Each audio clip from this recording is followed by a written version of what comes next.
हरे कृष्ण। ओम नमो भगवते वासुदेवाय नमः। ओम गोविंदाय नमः।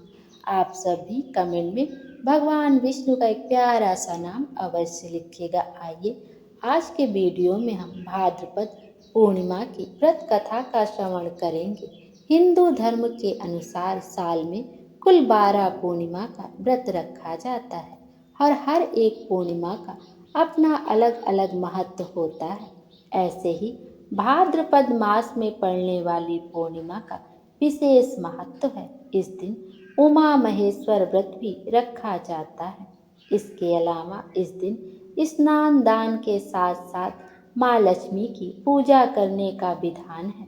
मान्यता है कि इस दिन माँ पार्वती शिव जी के साथ भगवान विष्णु की पूजा करने के साथ चंद्रोदय के समय चंद्रमा को अर्घ्य देने से व्यक्ति को हर एक दुख दर्द से निजात मिल जाती है और जीवन में सुख समृद्धि की वृद्धि होती है।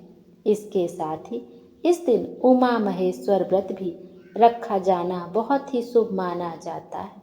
इस दिन माता पार्वती और भगवान शिव शंकर की पूजा करने का विधान है।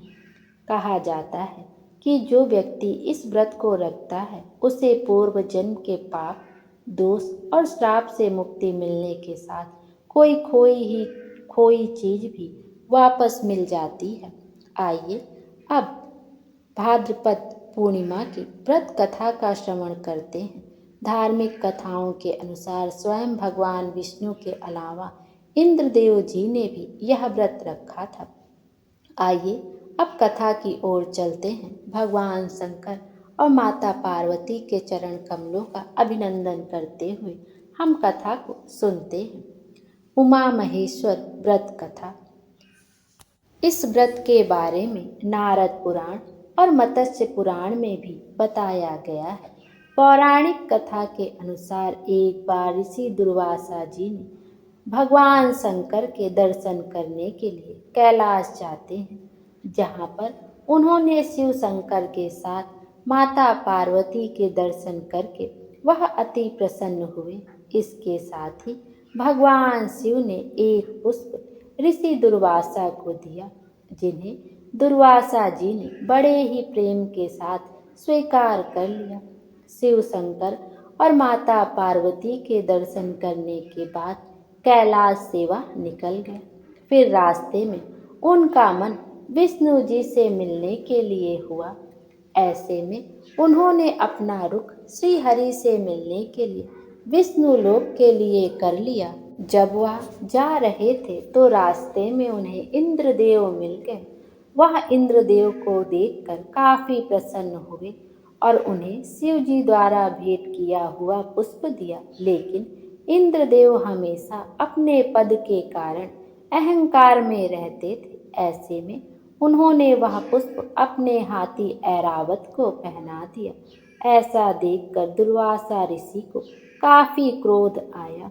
दुर्वासा ऋषि ने क्रोधित होकर इंद्र से कहा कि तुमने महादेव श्री शंकर जी का अपमान किया है। मेरे द्वारा दिए हुए पुष्प तुमने स्वयं ना ग्रहण करके ऐरावत को पहना दिया। मैं तुम्हें श्राप देता हूँ कि तुम्हें लक्ष्मी जी छोड़कर चली जाएंगी और इसके साथ ही इंद्रलोक के साथ अपने सिंहासन का भी त्याग करना पड़ेगा।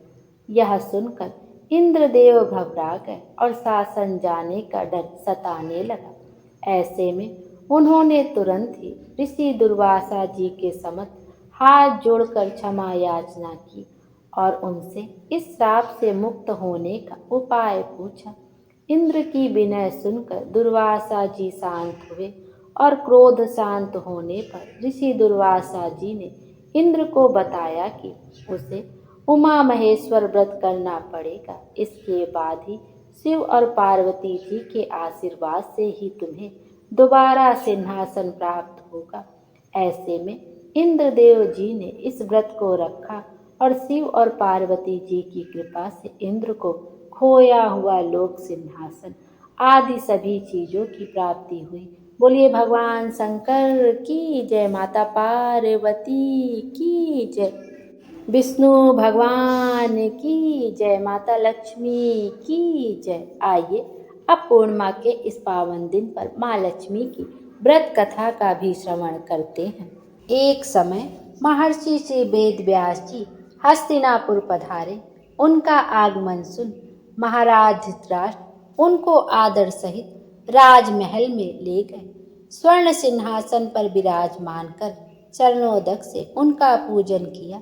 श्री व्यास जी से माता कुंती तथा गांधारी ने हाथ जोड़कर प्रश्न किया, हे महामुनि, आप त्रिकालदर्शी हैं, अतः आपसे हमारी प्रार्थना है कि आप हमको कोई ऐसा सरल व्रत तथा पूजन बताएं जिससे हमारा राज्य लक्ष्मी, सुख संपत्ति, पुत्र पौत्रादि व परिवार सुखी रहे। इतना सुन श्री वेद व्यास जी कहने लगे कि हम एक ऐसे व्रत का पूजन व वर्णन कहते हैं जिससे सदा लक्ष्मी जी का निवास होकर सुख समृद्धि की वृद्धि होती है। यह श्री महालक्ष्मी जी का व्रत है जिसे प्रतिवर्ष अश्विन कृष्ण अष्टमी को विधिवत किया जाता है। हे महामुने, इस व्रत की विधि हमें विस्तार पूर्वक बताने की कृपा करें। तब व्यास जी बोले, हे देवी, यह व्रत भाद्रपद मास शुक्ल अष्टमी से प्रारंभ किया जाता है। इस दिन स्नान करके 16 सूत के धागों का डोरा बनाएं, उसमें 16 गांठ लगाएं, हल्दी से पीला करें। प्रतिदिन 16 दूब व 16 गेहूं डोरे को चढ़ाएं। अश्विन कृष्ण अष्टमी के दिन उपवास रखकर मिट्टी के हाथी पर श्री महालक्ष्मी जी की प्रतिमा स्थापित कर विधि पूर्वक पूजन करें। इस प्रकार श्रद्धा भक्ति सहित महालक्ष्मी जी का व्रत पूजन करने से आप लोगों की राज्य लक्ष्मी में सदा अभिवृद्धि होती रहेगी। इस प्रकार व्रत का विधान बताकर श्री वेद व्यास जी अपने आश्रम को प्रस्थान करके इधर समय अनुसार भाद्रपद शुक्ल अष्टमी से गांधारी तथा कुंती अपने अपने महलों में नगर की स्त्रियों सहित व्रत का आरंभ करने लगी। इस प्रकार 15 दिन बीत गए। 16वें दिन अश्विन कृष्ण अष्टमी के दिन गांधारी ने नगर की सभी प्रतिष्ठित महिलाओं को पूजन के लिए अपने महल में बुलवा लिया। माता कुंती के यहाँ कोई भी महिला पूजन करने के लिए नहीं आई। साथ ही माता कुंती को भी गांधारी ने नहीं बुलाया। ऐसा करने से माता कुंती ने अपना बड़ा अपमान समझा। उन्होंने पूजन की कोई तैयारी नहीं की एवं उदास होकर बैठ गए।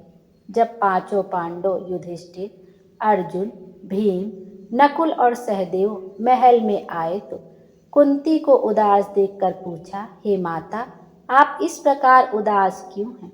आपने पूजन की तैयारी क्यों नहीं की? तब माता कुंती ने कहा, हे पुत्र, आज महालक्ष्मी जी के व्रत का उत्सव गांधारी के महल में मनाया जा रहा है।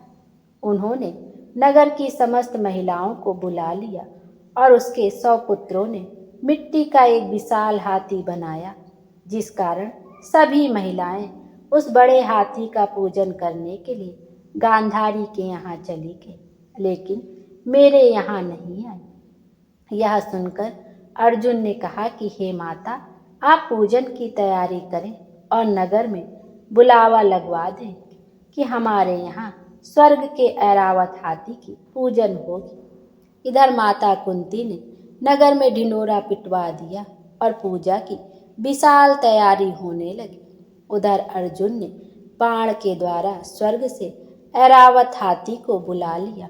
इधर सारे नगर में शोर मच गया कि कुंती के महल में स्वर्ग से इंद्र का ऐरावत हाथी पृथ्वी पर उतार कर पूजा जाएगा।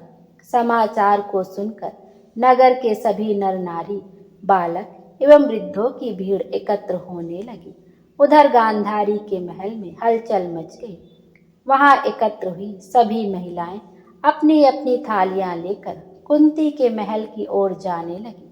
देखते ही देखते कुंती का सारा महल ठसाठस भर गया।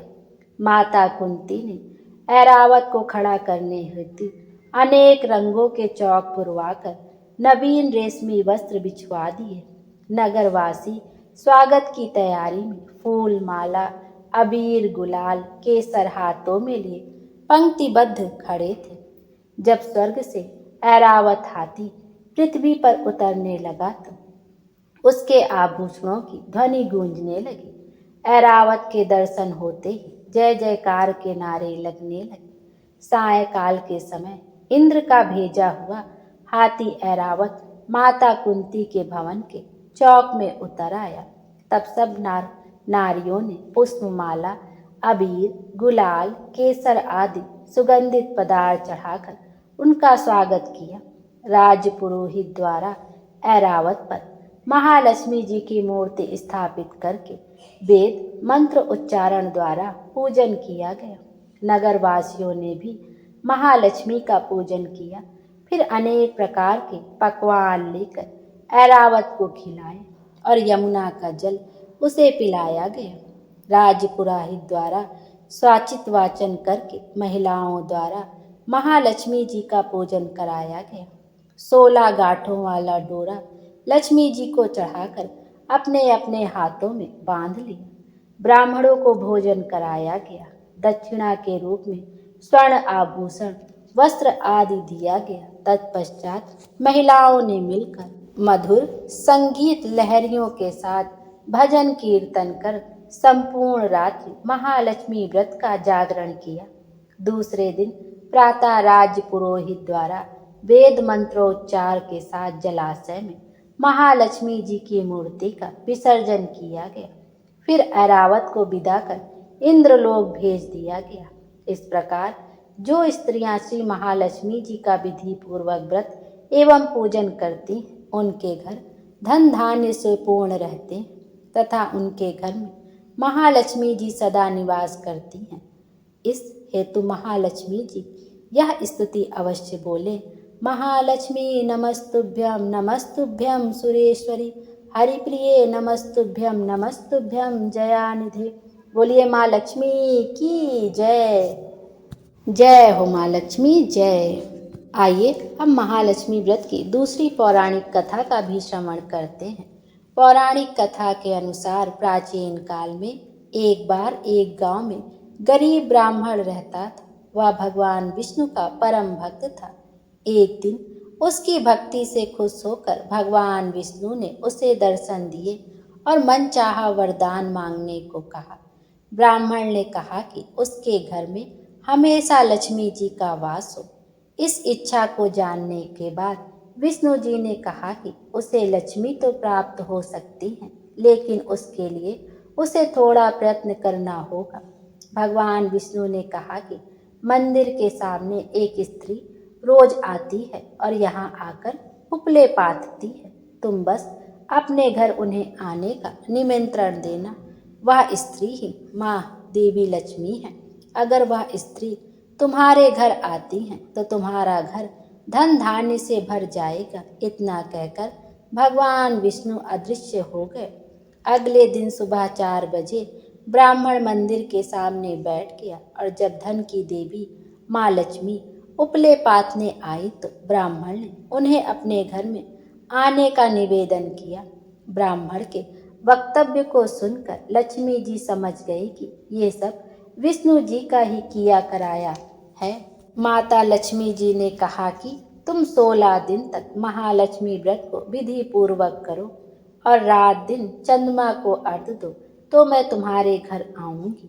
देवी के कहे अनुसार ब्राह्मण ने देवी का व्रत एवं पूजन किया और उत्तर की दिशा की ओर मुख करके लक्ष्मी जी को पुकारा।